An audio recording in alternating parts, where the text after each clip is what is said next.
يقول مرتني بتمره تعبين كثرة ظلت ما هي تمره العباس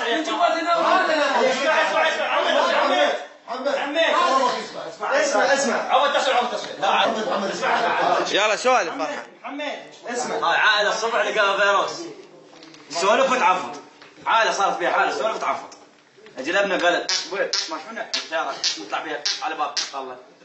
قالت ضيق جيبه راح اجيب له من المعارض هذا راح المعارض جاب له سيارة جاب له سيارة قالت ابوي فاسش شوف السيارة زينة قالت ابوي ايدك صعد بالسيارة هذا قال له وين رايح على باب الله قالت وين روح على باب الله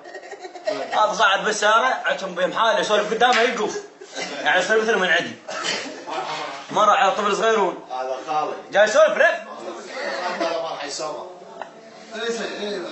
مرة عندها مقابلة بالبغريب ابنها مسجون حاطة منها رضاعة هي بيها فيروس غير؟ لا ما معي اشرت له قالت خال تصدق قالت انقلت عفت عليه خال قالت خال ودي له بغريب اريد اشوف بنيه مقابله بغريب قالت تصدق خال صلي مجبوره المره صعدت سالفه منها وسالفه منها قبلت المره سالها قال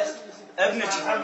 قالها ابنك في مسجون بغريب قالت خلاص طلب ما ادري خلاص من البيت راحت اشوف بنيه قضيه سالفه منها وسالفه منها سالفه منها وسالفه منها سالفه منها وسالفه منها عبرت الفكلايت بالمرور عبرت الفكلايت بالمرور قال المرور اقف قال له في القضيه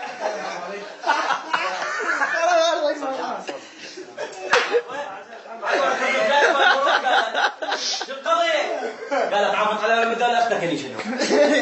خذوا وين خذوا عند المحكمه المرور هم نقف صعدون المرور وياه المرور قال له سيدي قال اطلق على ظهره صحون المرة قالت المرة خلاص طلع سير غير شغلة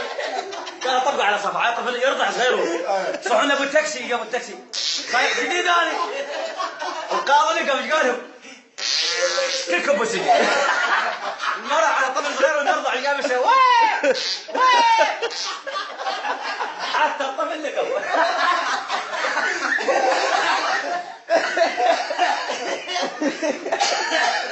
اعرف وجهك فرحان